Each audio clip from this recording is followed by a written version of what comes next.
तो जो मेरे हाथ में आप गाइस ये दो पेपर देख रहे हो, इसमें मैंने इकोनॉमिक्स के नोट्स बना रखे हैं, ठीक है।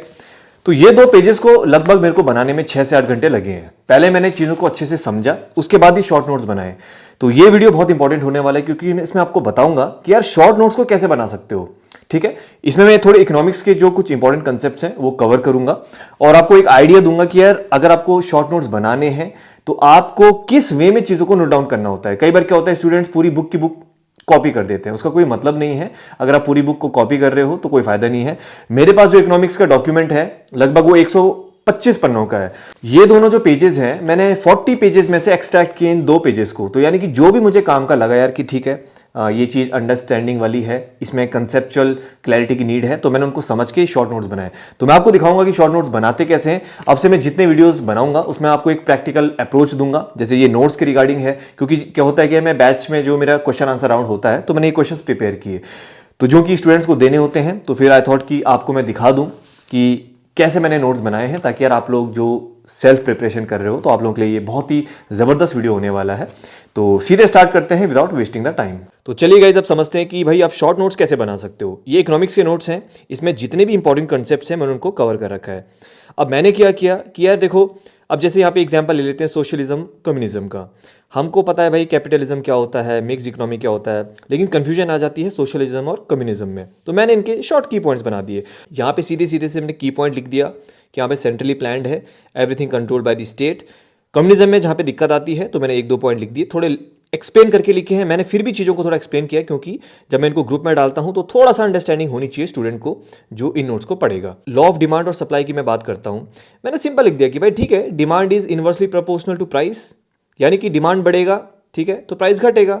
Supply directly proportional to price, supply बढ़ेगा प्राइस बढ़ेगा। ये मेरे कीवर्ड्स हैं। जो ऊपर एरो जा रहा है मतलब कि बढ़ेगा, इंक्रीज होगा, यानी कि प्रोडक्टिविटी बढ़ेगी या फिर राइज करेगा, या फिर ये पॉजिटिव में इसको आप नोट डाउन कर सकते हो। वैसे अगर मैं आपको बाकी चीज़ें दिखाऊं जैसे जीडीपी, जीएनपी, एनएनपी, अब इसको आप यार लंबा लिखोगे तो कोई फायदा नहीं है। जीडीपी जीएनपी आपने समझना है, बहुत शॉर्ट में लिख सकते हो कि ठीक है भाई ये रेजिडेंट्स का, ये नेशनल्स का, दैट इज ओनली डिफरेंस। यहाँ पे हमने माइनस डेप्रिसिएशन कर दिया। अगर आपको अच्छे से कंसेप्ट समझ में आ गया तो ठीक है, एक लाइन में आप इसको ये भी लिख सकते हो।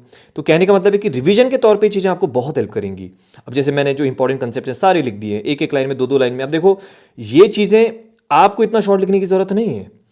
आप इतना शॉर्ट तब लिख सकते हो अगर आपने इन चीज़ों को अच्छे से समझा है और उसके जस्ट 1-2 पॉइंट को आप लिख दोगे ताकि चीज़ें आपको रिकॉल हो जाएं, ठीक है ना। आपको ये इस तरीके से अपने नोट्स बनाने होते हैं, ठीक है। अगर मैं आपको जैसे बाकी चीज़ें दिखाऊं, मुझे जो थोड़े से जो पढ़ते वक्त जो कुछ अच्छे कंसेप्ट लगे मैंने उनको नोट डाउन कर दिया, ठीक है भाई। कुछ इजी कंसेप्ट्स भी हैं, कुछ टफ कंसेप्ट्स भी हैं। अब जैसे बैलेंस ऑफ पेमेंट है, ठीक है, स्टेटमेंट है, और इसकी जो क्लासिफिकेशन है मैंने लिख दी है कि भाई करंट अकाउंट में क्या आता है, कैपिटल अकाउंट में क्या आता है, एफडीआई, एफपीआई, एफआईए में क्या डिफरेंस है, मैंने एक 2-2 लाइन में लिख दिया।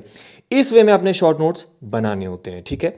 अब जैसे मैं अगर आपको ये वाला डॉक्यूमेंट दिखाऊं कि ठीक है भाई बैंकिंग स्ट्रक्चर है, इंपॉर्टेंट पार्ट है, तो मैंने इसका एक पूरा चार्ट बना दिया जिससे कि मैंने चीज़ों को आसानी से समझ लिया, कौन सा एक्ट इससे मिलता है, कौन सा मतलब इसको रेगुलेट करता है, ठीक है। इस तरीके से मैंने और भी चीज़ों को एक्सपैंड कर दिया। जैसे बैंकिंग सेक्टर रिफॉर्म्स आए थे, वाई क्यों लाना पड़ा था, because of the low profitability, poor asset quality, और ये चलता रहेगा तो इकोनॉमिक क्राइसिस वाली सिचुएशन राइज हो जाएगी।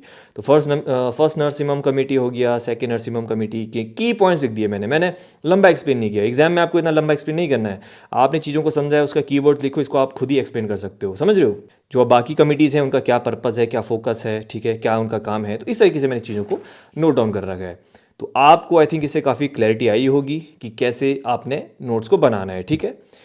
तो बस यही चीज़ है जो मैं आपको दिखाना चाह रहा हूँ। तो आगे आने वाले टाइम पे यार मैं ऐसे ही प्रैक्टिकल वीडियोस लाऊंगा। तो अभी जैसे इकोनॉमिक्स का है तो इसके बाद मैं जैसे पॉलिटी के लाऊंगा कि भाई पॉलिटी के कैसे बनाने हैं। देखो हर सब्जेक्ट के अलग नोट्स होते हैं। अब ये इकोनॉमिक्स है, economics is all about concepts, ठीक है ना, कंसेप्ट्स एंड उसके एप्लीकेशंस। पॉलिटी की हम बात करते हैं वहाँ पे अमेंडमेंट्स, आर्टिकल्स, वो चीज़ें ज़्यादा आएंगी। हिस्ट्री में थोड़ा सा आपकी इवेंट्स हो गई, पर्सनैलिटीज़ हो गए, टाइमलाइन हो गया, वो ज़्यादा वहाँ पे आएगा। ज्योग्राफी में जो आपके जो फीचर्स हो गए है ना, प्लेसेस से रिलेटेड चीज़ें वहाँ पे ज़्यादा आएंगी। तो हर सब्जेक्ट के नोट्स थोड़े अलग अलग बनेंगे। तो it is just a demo कि कैसे आपने नोट्स बनाने हैं। वरना तो देखो बहुत सारी चीज़ें होते हैं, अलग अलग एस्पेक्ट्स होते हैं, सब अगर आप समझ जाओगे तो आपको दिक्कत नहीं आएगी, ठीक है। कमेंट सेक्शन में जरूर बताइएगा ये वीडियो कैसे लगा, और ऐसी वीडियो अगर और चाहिए आपको तो please do let me know.